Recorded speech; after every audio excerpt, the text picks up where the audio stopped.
Welcome back, everyone, to the Fantastic Story Society. It's fun to get back on here. We have this amazing guest for you all to listen to and watch in terms of the interview. My name's Max Tim. We have Scott Marcus, as always. Hey, we're excited to be hearing all of your comments on what we're doing and what we're going to be doing in the future with future episodes. We want you to comment below, so please do that. Tell us who you want us to interview. We'll try to reach out and get them on. But you had one heck of an experience here, Scott. Yeah, we love to do at least one comedy episode because we talk about some dark stuff on the show. So it's fun to do a comedy episode, stand-up comedy specifically, at least once a year. And a big shout out and thanks to Michael Alexander who lined this up. And it was something that we didn't know was going to happen or not. And then the morning of, he said, "I've got him. He's in town and he's ready to do it." All right. So how did this get set up? You went up. Tell us where the location was and why you were up there, because it's pretty fun. So yeah, it's the Crystal Grand movie theater. No, music theater, which is near the Dells. It's actually in the Dells, but not kind of in the more cliche, campy, touristy section. It's really just around the corner from that. For everybody who does not live in Wisconsin, it's the Wisconsin Dells, and it's north of Madison, and it is kind of this water park kingdom, but there are some other cool places around the Dells that have some really neat, still touristy stuff, but more, I don't know, unique. Your quintessential American road trip, if you think of in the most cliche terms. It's been probably 30 years since I've been to the Wisconsin Dells. Does it look exactly the same? No. No, okay. It looks, believe it or not, it looks a lot more like Vegas now, in my opinion. No, because it's not that it's all lit up like that, but the scale of it is huge. I mean, there's a massive Trojan horse that's at one point, and there's these bridges that go over the street. There's I think it's the actual scale replica of the White House, but it's upside down and as if it had been dropped from the sky. That's what it looks like. What in the world? They've got I think it's the world's largest water slide is being built right now as we are recording this. Wow. So I mean, the scale of it has just gone through the roof. It's grand now. Wow. Okay. Well, yeah, I mean, most of you watching this are probably assuming I was not in on the interview with Scott. You're teaming up, though, with the Michael who owns this theater. Yeah, Michael Alexander is a good friend of mine, and he's going to be a future inductee. So it's weird. He'll make his debut on this show before he's inducted. So we get to warm him up a little bit. But he's got some amazing stories as a booker, as a musician, as a guy who's had some really weird ghost stories of himself, of his own that he's lived through, which I've intentionally not asked about because I want to save it for the show. Okay. But yeah, he's just a really great guy. And he's also a big nerd like me in that we both like sports cards. And he's really into it. We'll probably get into that more on his. He's huge into cards. So he kind of has like a big conference there. Well, we're going to actually start in June, actually hosting a live event at this theater. And I think both of us said the word a little quickly. Cards, C-A-R-D-S, not cars, sports cars, but cards like trading cards. No, the other one would be cooler. Yeah, right. I don't know about that, man. We're pretty sweet with sports trading cards. But I've seen Scott's collection. I'm assuming Michael's is absolutely ridiculous. Yeah, no, we'll get into it in his episode. I want him to reveal because it's staggering. Okay. All right. So most interesting thing about the Yakov interview. I interviewed Yakov Smirnoff. Michael also has comedians up at his theater, which is really celebrated as one of the best theaters in the country. It was last year. It was nominated by like the American Country Music Association as one of the 5 best venues in America. Wow. So it's a pretty awesome place. It's been around for 30 years, I want to say. So it's a very well established venue. But he has, he's got Jim Gaffigan at times. He's got some big name stand-up comedians up there. And of all the people, Yakov Smirnoff, who was such a iconic name in the 80s. He was a really, really big star in the stand-up comedy everything. He starred along with Jack Nicholson and Tom Hanks, and he was on Night Court. And if you watch just about any big Hollywood type of show or movie from the 80s, early 90s, you'll recognize him. Yeah. And I wanted to try to figure out how to ask this question. We had a limited time, so I didn't get to it. But one of the questions I wanted to ask him was, does Borat, Sacha Baron Cohen, have a career without Yakov? Because the Borat character is very similar Yeah. to the persona that Yakov was portraying on stage. That's true. As the kind of like funny, comical immigrant. Yakov literally came from the USSR, which is Odessa is where he was born, so Ukraine today. He came to America not knowing English and took no time at all to get on stage and start trying to make people laugh, which is so admirable in and of itself. Yeah. You know, like he didn't let these limitations of, oh, I don't know the language well, get in his way. Funny equals funny, even if it's through broken English. Right. There had to have been some level of naivete to allow him to do that, because it's scary enough to get up on stage and try to do that. To barely know the language and to probably not even be yet an American. Like, he probably didn't even have his citizenship. No, he didn't yet. No, it's really amazing. And it's something that came up in the interview. And I even pointed out at the very end, which is that so often you ask him, like, how the hell did you do this? And the answer was, well, I didn't know any different. I didn't know that it was supposed to be hard. So I just did it and it worked.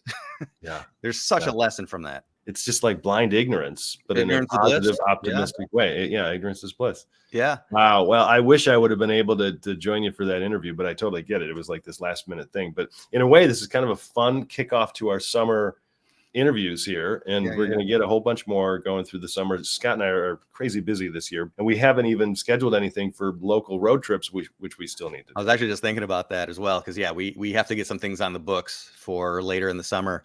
But I do have to say, I ended up staying for his show that night, and it was kind of amazing because he's doing stand up, but a lot of it feels like a TED Talk, to be honest with you, because in the last handful of years, he's gotten different degrees. He's actually Dr. Yakov Smirnoff now, literally. He's a psychologist. He has just continued to learn and understand the human mind, the brain, understand laughter at a different level, understand how we connect to each other. And so his talk, well, it was obviously very funny. And anybody that gets a chance, please do go see him. He does have a theater in Branson, Missouri that he appears at all the time. Really? But he also travels around a bit. He's had his own theater for about 30 years as well. So that's, if people ask, where has he been? That's where he's been. He's been in Missouri. Yeah.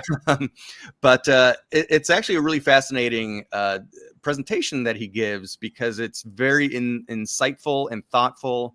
And he talks about, one of the things that I really love that he talked about was that how the news features just the darkest and scariest all the time, which obviously some of it flat out is news and you should know about it, but they also know that it goes on to our root base most instincts of survival, that we have to be on the lookout for danger all the time. So we're wired to be attracted to this negativity.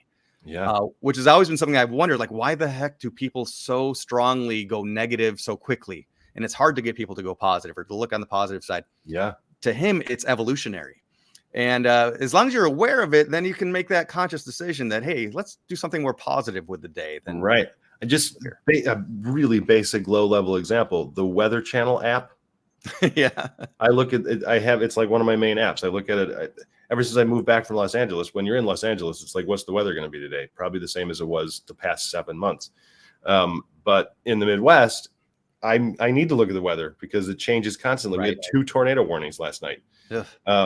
But the notifications that the Weather Channel gives, I mean, apocalyptic type of just the worst possible things that could happen. Look at this entire town get swept away. It's like, no. Yeah, it's horrible. It happened. Yeah. But then there's like 18 different notifications of, look at this horrible thing. And oh my God, the world is ending is basically what it seems like. Yeah. Ugh. And we also had a second guest on the interview, actually, Michael, who opened for him, from Green Bay, Wisconsin. They actually go back several years. They know each other a long time. And I thought, oh, you're a comic in the Midwest. I'm sure we'd have a lot of the same friends, because I used to work at a comedy club in Illinois. Yeah. And have you ever played at Zany's? Like, no, I've never played there. And I started throwing names at him, like, no, I don't know any of those people. Don't know anybody. And and then I ended up finding out that this guy, he really became YouTube famous. He posted some talks of him just kind of, some funny, humorous things on YouTube that went viral in different ways. And he became a corporate stand-up comic. So he's never played the comedy club scene at all. So we have a little bit, he's a bit more soft-spoken during the interview, but we do have a little bit of an insight into his journey, which is, it's always cool to see that there's more than one way to find success. And success looks different too, because this guy's playing, you know, high dollar amount corporate gigs, cruise ships, that kind of stuff. But he's not the road comic, and he doesn't aspire to be the road comic or the guy that has a special on HBO or anything like that. So, yeah. Cool. Well, I think it's so fantastic that you were able to interview him. And I hope all of you watching and listening can enjoy. And again, leave us comments. Get in touch with us. Let us know who you want us to interview, what you thought of this interview. Anything else, Scott, before we transition in? I had the great moment where something I said made Yakov laugh. And anytime you make a comic laugh, it feels good. Oh, God, yeah. But he's got that distinctive laugh. So at one point, we're looking at each other just like this, and he's going, he's literally laughing. Oh my God. I made the Yakov laugh happen. Yes, that's amazing. It's fired up. All right, here's Yakov Smirnoff. Hey, everybody. Michael Alexander here with Yakov Smirnoff and Scott Marcus and Mark Gunger. Yes. Mark Gunger. I'm the only one who can remember my name. Yeah. So we have Yakov Smirnoff tonight here at the Crystal Grand. You look like a couple of hobbits between these guys. Like, what the heck? There's so much comedy I want to get into. Experiences, the movies, the journey, all that. But I was very fascinated seeing how much you've gotten into learning more and educating yourself, then educating others. And I feel like, from what I've seen, laughter is at the heart of so much of what you're trying to put into the world. I mean, you've always, as a comic, obviously that's what you're doing, but appreciating laughter and the need to laugh. Yeah. Can you speak on that? Yes, and I also want to say that Mark is in the same business. Yeah. Only I took kind of psychology route in helping people not only understand that laughter is good for you, because nobody's arguing really, right? But to understand how it's created. That was my master's degree, my doctorate degree in what are the elements, scientific elements that create laughter. So that's, and when they see my show tonight, they'll get a sense of it. What's the root of that? And Mark, I'll speak for you. As dumb as a brick. Yeah. This man is highly educated. I not so much. I did get a 4.0 in school though. Well, there we go. No, Nice. 0.04. I'm Oh, sorry. there we go. So not so good. But- I'm not doing this. at all. Mark has done amazing work with marriages, with couples. Okay. And he wrote a best-selling book called Laugh Your Way to a Better Marriage. and touring around the country, and many other books, and basically doing similar things that I was doing from a scientific standpoint. He's more from a spiritual standpoint. Would that be accurate? No, I don't think so. I think mine's. I knew that. I'm just practical. I'm just Practical. practical standpoint. I don't over spiritualize that. I don't over emotionalize. I don't overthink it. I think relationships between men and women are pretty basic and simple. They're not that complicated, really. You know, And- most marriage problems you can fix really easily. But when people are jacked up and they're Right. crazy, that's not a marriage problem. But everybody says it's a personal problem Yeah, first. this person's psychotic. We need Right, marriage right. counseling. No, you don't. He's a nut. He needs help. Okay. Yeah. So people have personal problems. Now that needs doctors and highly educated guys like this to straighten out. But other than that, basic communication, get along with people. You know. And knowing that in every marriage is psychological. One is psycho and one is logical. So you don't want to figure that out really, because that creates problems. Isn't the key to happy marriage is understanding that your wife's in charge? Pretty much. That's what it's always been for me. You know what we do? We both had two gorgeous wives, younger women that we married. Somebody's just bragging at this. Yeah, I don't know what they were thinking. You're just dunking on me at this point. What do we do? No. But anyway, we're very lucky because we what triggered my search for this was I went through a divorce. And so what I noticed that there was a lot of laughter, and I asked the audience tonight, you'll hear it. It's amazing when you ask people, how many of you remember laughter being part of the honeymoon stage of the relationship? Everybody applauds. Any of you remember laughter not being part? Nobody. So everybody uses laughter to understand if they're with the right person, and it's totally unconscious because laughter, it's like people say, well, dating is like fishing. Yes, and there's plenty of fish in the sea. Yes, but there are also sharks and piranhas, and you don't want to end up with crabs. So people need to have some kind of a catch and release program, and I think laughter is doing that. Laughter helps us to identify that totally unconsciously. Interesting. Yeah, and if we're not laughing, I'm going to ask that question again tonight as well. You'll hear it. How many of you would go on a second date if there was no laughter on the first date? Right. No one. Yeah. So, but what was happening in my during my separation, divorce, laughter was gone. So I went like, as a comedian, I'm like going, okay, wait a minute. There was a lot of it in the beginning, and there's none of it except the attorneys are laughing. But everybody else, what happened in between for those 12 years that we did not pay attention to?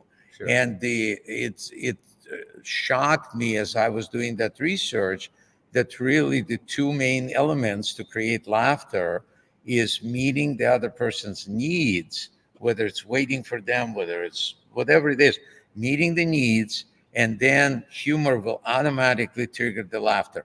If the needs are not met, then laughter is not going to happen. So you're saying I'm funnier to my wife when the garbage is taken out? 100%.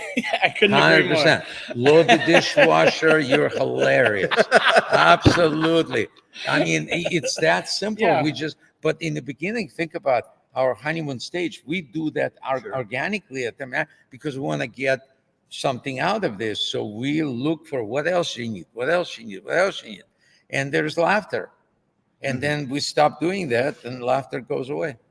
So for me, and this is honest to God, I feel I wildly outkicked my coverage. My wife is beautiful and funny and charming and all those things. And the fact that, I could make her laugh. Yes. I think that's why I'm with her. And at the end of the day, we're going to get older. We're going to age. And both of us are going to, decompose before each other's eyes. That's reality, right? We all, that's the journey we're on. God put us here to learn. And I do. I'm decomposing. Well, dang, wash your face. But I'll tell you what, in 20, 30 years, it may not be attractive, but if you have laughter and you can keep each other alive and young, that's going to be a lot more important than if she's stunning or you're attractive or everything else goes away. I 100% agree. But if this is a very simple switch that people, when I explain about meeting needs and laughter, people skip over the needs and they go straight to where you went. Oh, so if I keep making her laugh, everything's fine. But I'm saying to you, you're meeting her needs. That's why she's laughing. You have sense of humor. It didn't go away, but it goes away. The needs go away. So if people are watching this going, so what does that mean?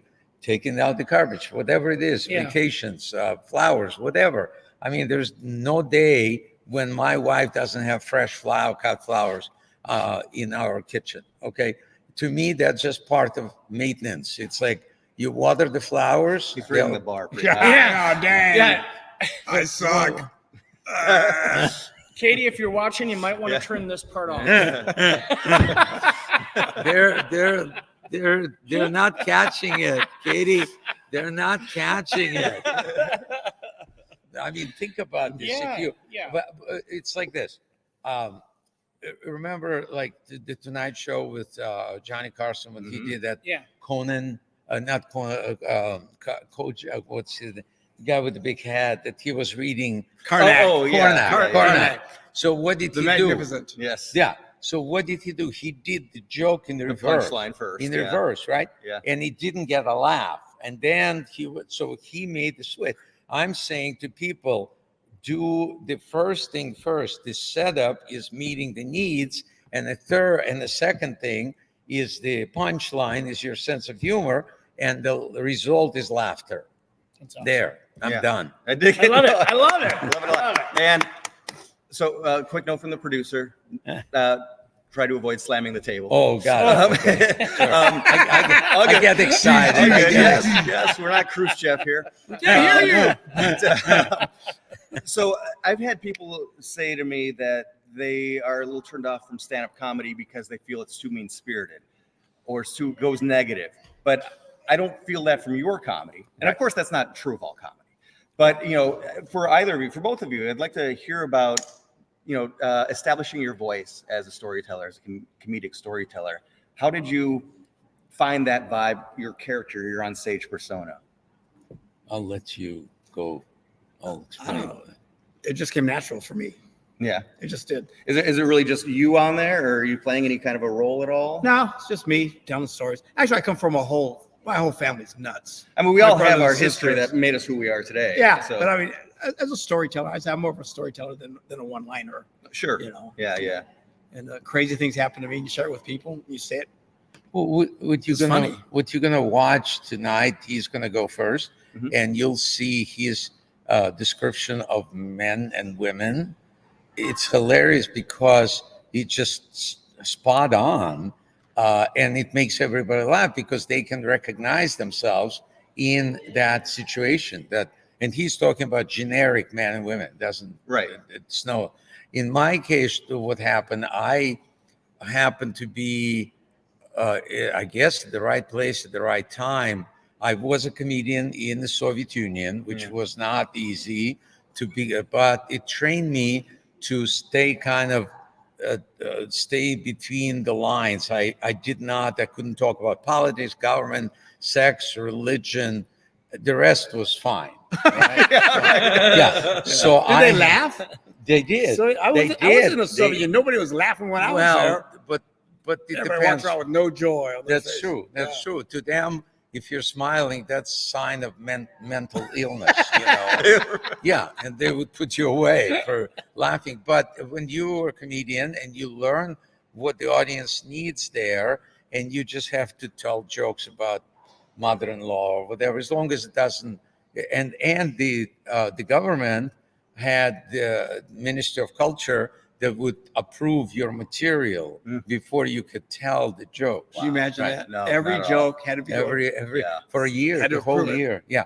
And the KGB informers were in the theaters, and they would, so we knew that not to mess with it because that would be severe. Yeah. And so when I came to America, I think for me, I just wanted to do comedy, right? I didn't care. But what I hit the nerve, Americans were scared of the nuclear war with the Soviet Union. Mhm. And so they saw Khrushchev, like you mentioned, Brezhnev, and those guys were serious. And I showed up, and I'm this innocent, bumbling guy. They're like going, "We're afraid of this?"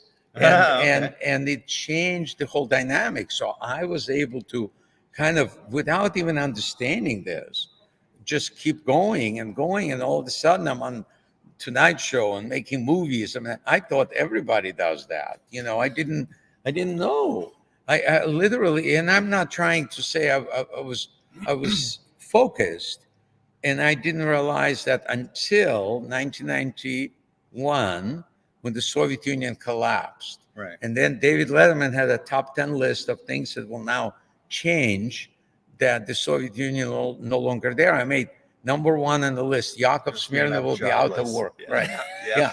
And it's true. And I couldn't find my contracts in Vegas, Atlantic City, Reno, Tahoe were not renewed. It was shocking. And so I started looking for a place where people did not know that the Soviet Union collapsed.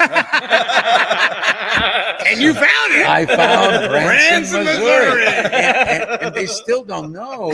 So I got 31 years out of this, and I'm going, "Shh, don't tell them. So hilarious. Now, was there a switch, a two-part question, I know that after the Soviet Union it collapsed, and my one of my best friends is a touring country music artist, Rick Monroe. He was the first country music artist to play for Gorbachev. Okay. And he had went over and he played for Gorbachev and had a great experience, and it was post. So I'm assuming that in transition, that was a much softer area than before with Khrushchev, or now with Putin. Was that an easier time, and were you ever invited back to perform? Well, no. Oh. No, That didn't happen. That train has left. Okay. No. So, but here's the point is there was no threat from the Soviet Union during that time. So we start glasnost, perestroika, all those things start opening the doors. Yeah. So there was no need. I was an aspirin to American headache from the Soviet Union. What happens when there's no more headache? Yeah. You don't need aspirin. Okay. That's why, and thank God for Branson, right? So the challenge, I was meeting, just like I was saying in that formula, meet the needs first, and then humor triggers the laughter. I was meeting America's need. Okay. On a bigger scale than I could ever imagine. Okay. I had no idea. I literally did not know. I mean, you even got to be on Night Court. That was one of my favorite shows. Yeah, I was writing jokes for President Reagan. That's so awesome. I mean, this stuff, mind-boggling today. Looking back at this, I'm going, what? I just happened to be at the right place at the right time. Well, that is a question that one of our friends, another bandmate of Michael's, Mike Huberty, wanted to ask, wanted to hear about hosting the Correspondence Dinner. Yeah. And for me, with the Writers Guild, the Writers Association, we always talk about writing for other people, writing somebody else's voice. So what was it like writing for Reagan? What was it like doing the Correspondence Dinner? Scary. Yeah, I bet. Scary, because if you don't do well, you don't work this country again. It's just like you can really mess it up. However, again, I was ignorant enough to kind of go, yeah, everybody does Correspondence Dinner. They just happened to call me this time, and it was when I got literally a phone call from Dana Rohrabacher, was President Reagan's head speechwriter, right? So he calls me a couple of days after me meeting the president. He said, President Reagan is going to go to Russia to meet with Gorbachev, and he's going to do a speech in front of all the Russian politicians in Kremlin. So President Reagan asked you to write jokes for his speech. And I'm thinking, this doesn't work. I don't have any countries to go to. Where am I going, right? I'll be an official comedian for Fidel Castro. Yeah, right. So, but I was honored. So I wrote some jokes. They put them in the speech. And they liked it. And then they send me the speech. And they go, would you mind reading it and see if the tone is right? Yeah. And I'm like going, you don't have anybody better than me? Am I the most qualified to do this? And they're going, yes, because you lived there all these years. And so I read the speech, and I didn't think it was the right approach, because they were kind of talking down to Gorbachev, and I said, I don't think that's the right approach. I think you need to treat them as your equals. And Dana goes, well, then rewrite the speech. I'm going. It was bizarre. So I go, but okay, I'll do it. So I didn't change a lot. I just changed the tone of it, and they liked it, and that's how it went, and it worked out. And then my career, because of that, went to pot. Because so if you would have wrote a worse if speech, I wrote a worse speech, tension would have been high. I could have continued. Everybody needs all the aspirin. Continued to meet the needs of America. Oh my gosh! Just one zinger at the end could have changed everything, Maybe make fun of the spot on his head or Right, something. exactly. Everything would have went different for you. It looks like Poland, right? Yeah. So what was your thought though? Because you know how to write a joke, obviously, but you're envisioning Reagan telling your joke. Yeah. So did you get Reagan, to know him at all to very understand much. his pattern? Very much so. But he was a great storyteller. And when we met, so the way we met originally, I was doing a show in Washington, D.C. at the comedy club called Comedy Cafe. And I was just starting out at that time, was 82, 83.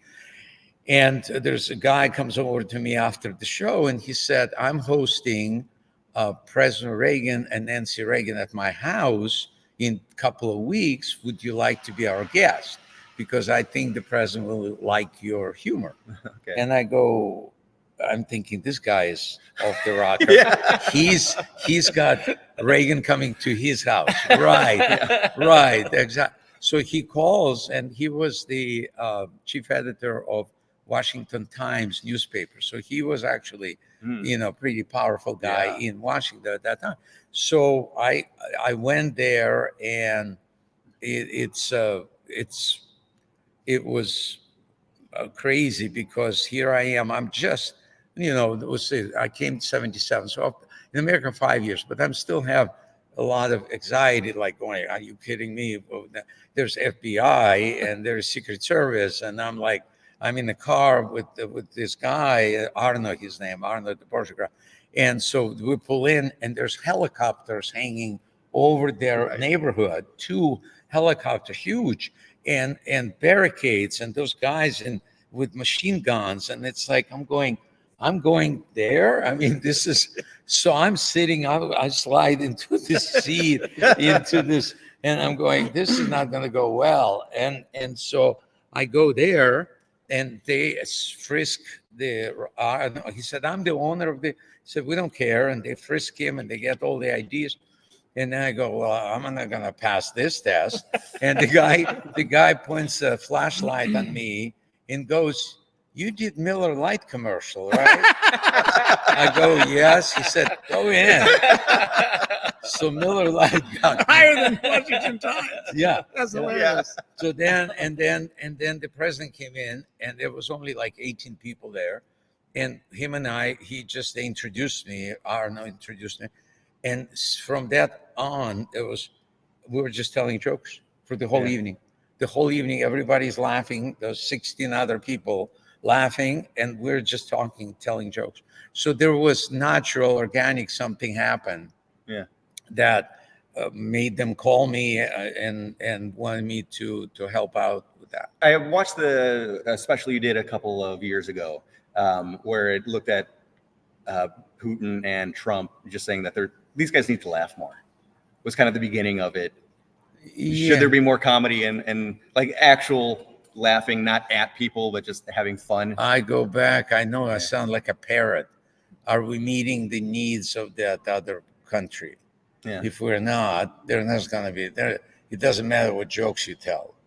If there's no, and I'll tell some of that story tonight. It's like in the beginning of the meeting of Gorbachev and Reagan, they weren't laughing at all because they were like not meeting each other's needs. And then Reagan got up in the middle of this conversation, and he was fed up, and he was going for the door, but then turned around, extended his hand to Gorbachev, and said, "My name is Ronnie.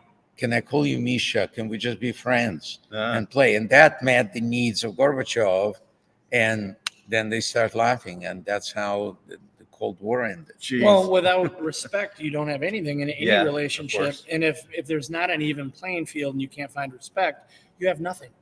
You can't look down on other people, other countries. Once you do that, there's never going to be peace. But it's the same thing happens with children and parents. Same thing happens with husband and wife. All of that is the same formula. That's what my doctorate program was. But it's hard for people to change that perspective because they go, well, so if there is laughter, then we're good. Yes, but how do you create it? You can't tell punchlines and expect a joke to work. You need a setup, which is meeting the needs, and then a punchline is your sense of humor. So again, I'm preaching to the choir. I don't know if anybody's catching it, but I hope they are. Yeah. I don't understand. Too complicated. I have one question. about a movie that you did with one of my favorite actor comedians in the entire world is Robin Williams. Yes. And just what was it like working with someone of that caliber of intellect, of comedic intellect? Amazing. Yeah. I knew Robin because I was performing at the Comedy Store, and he is the one who brought Paul Mazursky, who was the director producer, and they casted me in that movie.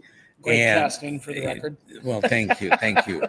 But again, I thought it was happening to everybody. It's just like, sure, of course. Next, I'm making a movie with. Tell them the story. You and Robin. Change the scene. Yeah. So Robin and I talked like night before the filming, and I said, did you read the part? And he goes, yeah. And I go, I think we can make it funnier. And he goes, okay, let's do it. So him and I just start bouncing around, made the scene a little bit bigger and funnier from our perspective. And then next morning we go in and we sit down, and Paul Mazursky is there. Cameras are ready to go. He said, well, let's rehearse the scene. And so Robin and I started doing it the way we thought we should do it. And we finished, and we're like two little kids going, so what do you think? And he's sitting there and going, wait, let me get this straight. You changed my script. I go, yeah, we did. Isn't it great? Isn't it great? Yeah. He goes, I'll give you 5 minutes. If you don't bring it back to where it was, both of you are fired. And he wasn't kidding. Yeah. And we knew. And so what I didn't know, that Robin made the deal with him because he was known to improvise a lot, especially Morgan Mindy. I mean, he was, but I guess whatever movie Popeye he was doing, they didn't like him improvising. So Mazursky put that in the contract. If you improvise, you're fired. Oh my gosh. He didn't tell me. Consequently, the movie, I don't like the movie. I went back and watched it after hearing the story. That's one depressing movie. For a comedy? I wanted to take my Maybe it own would life. have been a little I better I had they had that scene. want done to the way kill you wanted myself it. after watching this. It was horrible. Yeah. Because there was no improvising and all the. No. It was just It was straight thing. Great Like, thing. And what he thought was funny is what he put in there. wasn't funny. And so I didn't know. So we've obviously put that scene back the way it wasn't as good as it should have been. But I didn't know that was the case. So, but being on the set with him is so there was two modes, on or off. Okay. On was that guy that you saw on the Tonight Show or Comic Relief, or on just machine gun jokes and all that. Off, very introspective, very intelligent, very interested in like Russian history and all of the details of it. Most people wouldn't care. And he wanted to know about all the czars and Rasputin and this and that. And that was a lot of comics are that way. Mm-hmm. When they're off, they're very. I think a lot of serious artists in thinking general. I do, toured a lot with a lot of amazing artists. I know a great example is Aaron Lewis from the rock band Stain. I've known Aaron for 15 plus years. And I remember, when he's on stage, he commands the stage. And nobody vocally, he's, just wild, right? It's just what he does. And off stage, it's, we're backstage. He's playing in an arena, and it's me and his tour manager and one of my buddies, nobody else. And we're talking about what temperature cheese should be at. And he's going off on this introspective, a whole thing about, explaining to me the perfect temperature to eat cheese. And, if a cheese is a good cheese, we shouldn't be hitting that. If a cheese is it's your show. And it's just totally different than this pained artist that you see on stage. It's just wildly, it's a different energy. Totally. One of the most uncomfortable for me was seeing Brian Reagan, who's one of the great comics, at the Wiltern in LA, and he does this whole bit about how he hates to have to mingle, and then I was wished into the VIP meet and greet afterwards. Like, I know you don't want to be here, man. You just did a half hour about how you don't want to do this. But yeah. Okay, so if we're bringing up some of those greatest hits, you also worked with two legends in the same movie, John Candy, Richard Pryor, and Brewster's Millions. Yeah. Good Lord. Yeah. That's such a, still holds up. Just a great, funny movie. Yeah. Richard was the same as what we're talking about. Right, Richard was hilarious when he was on, and then he would just go in his trailer and you don't see him until the next scene. And then all of a sudden he would come out and say, I want to walk on the streets of New York. And so there are 5 or 6 bodyguards around him. And he was just wanting to see that reaction to him. Richard, and they would go, huh. But no communication, no really you just connection. wanted to feel the energy. To see that people know who he is but kept them arm's length. But funny as heck, I actually, when I came to America, there was like 70, maybe 78, and I'm trying to learn English and comedy, and someone tells me you should go see a Richard Pryor in concert movie. So, and you could go now and pay like one time, but you can sit the whole thing. And I would sit there several showings and learning the timing and all of that. And then I told somebody, I said, Richard is really good man. He talked about his mother for the whole movie. And then they said, no, it wasn't his mother. It was a different mother, kind of a mother. And then I learned that there's a universal mother that I did not know about. He did say mother a lot. Yeah. But I don't think it was a deep respect for his mother. When you're new in the country, you think it might be. Right? Yeah. That's beautiful. Yeah. I think it's just so amazing that you came here not knowing English or very little. And how long did it take you to get on stage the first time? I was daring. I'll tell you, I was daring. I was working as a bar boy in the bar in upstate New York, Grossinger's Hotel, but I wanted to get on stage, so I would have people in the bar, and I would tell jokes on them. Would test the joke, and if they left me tip, then I knew that it was funny. And if I didn't get a tip, then I need to work on the joke.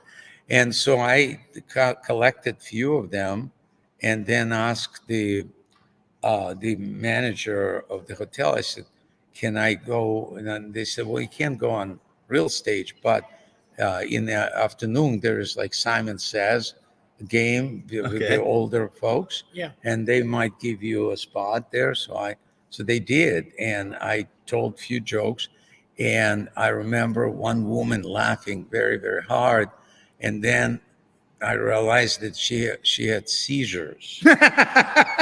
And I'm not joking. They're gurney or whatever that thing is, they're bringing her out, and I'm like, I'm sorry. I'm literally killing. Sorry, yeah. And people are going, "You killed," and I'm going, no.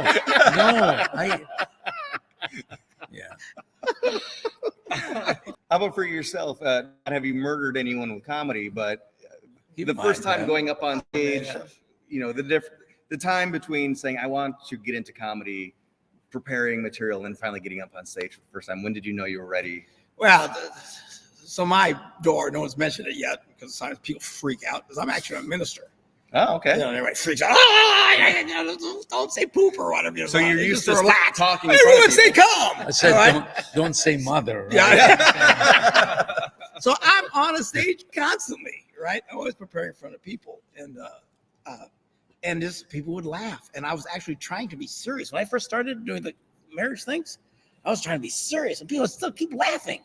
And I was fighting, and I finally said, "Yeah, what the heck? Just go with it." That's your voice. Your my voice. Even if you were trying to. And people would just laugh and laugh and laugh, and it actually helped because, especially when you're working with couples and they're all crazy, and Everybody got their walls up, right? You get them laughing, their walls come down. Not me. Yeah. So I would make them laugh, and I'd smack them upside the head, and I'd make them laugh, smack them upside the head, and just keep over and over and over again. That's what I did, and somehow it took off. So I did a little YouTube clip, so that's the people started calling me.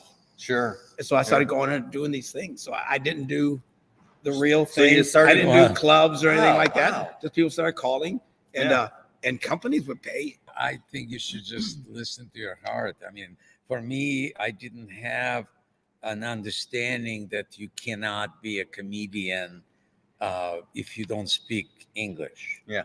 I just didn't have that. And people say, how can you do comedy when you don't speak English? I go, I don't know. I want to do it. So I would take any gigs that I could get. And I started somebody offered me a gig in Alaska in January, right? And Alaska used to be a Russian territory, right? Okay. But then Russians sold it to America because it didn't fit their model. It was too warm and too tropical, so they didn't do it. So I go there. It's a true story. I go there in the middle of January because I wanted to perform. What I didn't realize that it was a strip club, and the genius, some owner genius, decided I'll pay somebody, comedian, $500 for a week to go between strippers and do a show. I mean, and can you imagine Alaskan guys there, and they're drunk and they're doing, and so and I've done that gig. Did for the you? record. Yeah, I used to every Memorial Day and Labor Day. Yeah. We would go out to the strip club, and it was the most money we ever made when we were struggling. They would have two girls. We would play two songs, and then we get two new girls. wow. You're not alone. Oh, but my experience was a little bit probably different because I go out there first time and after the stripper, and guy stands up and he's drunk and he has a shotgun and he's pointing at me and going, if you don't get off the stage right now, I'm going to put a hole through your body. Jeez. And I'm going, I think this is more than they're paying me for. Yeah, right. Oh, my Lord. So I turned around, I said, thank you, good night, and I left. And so, but I kept doing it because I got paid $500. So I kept doing this for the whole, and the owner said, live nudes and dead comedians. Oh my God. And I was there 2 weeks, and I started dating this girl who one of the strippers. Her name was Pillow. Always a good idea, right? Yeah. Well, That's a solid foundation right there. Pillow wasn't her real name. It was a blank. It was blanket. But I had to stay warm somehow. So. Oh my God. Well, yeah, we probably should wrap it up. We should wrap it up. I was just curious, how did you two first meet, though, and start to do shows together? My wife asked me if they did. I have no idea. I do. Yeah. Was it from the strip club? Stanford. Nah, you were the I girl. was stripping. I was stripping, and you were making fun of me. That's what it was. No, Stand up for marriage. Stand up for That's marriage. what Yeah, I had this idea that I was really into it to get a show on the road, kind of, and called it Stand Up for Marriage. And I wanted to have me, and then I asked Mark if he would do it, and John Gray, who wrote Men Are From Mars, Women for Venus. Sure, yeah. So three of us did that show. That's how. And Shonda Pierce. And Shonda Pierce, Yeah. yeah. Mm-hmm.